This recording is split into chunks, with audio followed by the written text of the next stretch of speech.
Everyone seems to be sharing their personal experience of police brutality, their maltreatment at the hands of the Nigerian police. And I refuse to be left out. I must tell mine. By the way, if you are a Nigerian and you've never been harassed by the police, I dare say your citizenship is not complete. Oh, no. One of the essentials of being a true Nigerian is having an experience or two of police harassment. If you have no such experience, I suggest heading to the nearest police station and slapping the first officer you see, preferably SARS. That should give you a good story to tell. Anyway, here's mine. Some time ago, I was in a car with some friends. We're heading God knows where. Just a bunch of guys cruising to some loud music, winking at ladies on the road, feeling fly in our father's car. I must stress that I wasn't driving. Nope, I was in the back seat. Anyway, all of a sudden, a van blocks our path, and our brilliant driver, thinking they were robbers, tried to pull a reverse getaway. Unfortunately, they had been trailing us for some time, so it was no surprise when the second van blocked us from behind. Panic! And then men dressed like they were returning from war jumped down from both vans, wearing masks, bulletproof vests, and carrying some of the biggest guns I've ever seen. We were surrounded. Before I knew it, two of them were by my door, hitting the glass with their guns and instructing I open the door. I didn't know they were police officers. They were not in uniform. But being the genius I am, I figured that the glass separating me from those big guns is not bulletproof. So I obeyed. Most of what happened after that is a blur in my memory, just fuzzy images I can't make sense of.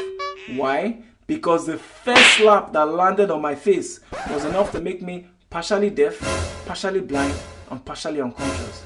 I guess this was good because I could only partially feel the beating that followed. When I came to, I was sitting on the ground on the road alongside my friends, lined up in a neat straight line. Reminded me of the clips I see on TV, police with their caught criminals. The only thing missing was the planted weapons. People passing by just stared at us, sitting on the floor on the road with bruises.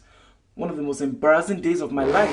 But being the clown that I am, I smiled and waved to them. Some of them laughed in confusion, probably thought I was insane. And for the record, I'm not saying I'm completely okay. Anyway, I noticed my friend who was driving, standing with the police leader and answering some questions. What? He wasn't beaten? Why wasn't he beaten too? No, I will not stand for this. Beat him too. Beat him now. We showed our student IDs and realizing there was no money to be made from these broke schoolboys, they let us go, thankfully. That's probably the only time I've been beaten in my entire adult life. Well, semi-adult at the time.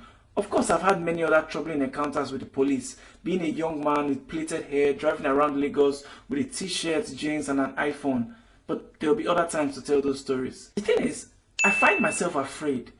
Every time I drive past a police checkpoint, or walk by a police station, or hear a police siren, my heart beats faster, my hands on my steering unsteady.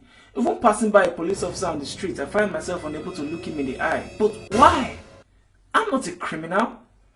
I haven't done anything wrong, but we have heard the stories and we watch the news. No one wants to end up on Instablog as the next sad story. This is my country, and these men in uniform are my people too. As young people, we can no longer be silent. We can no longer keep our arms folded as we are harassed and killed.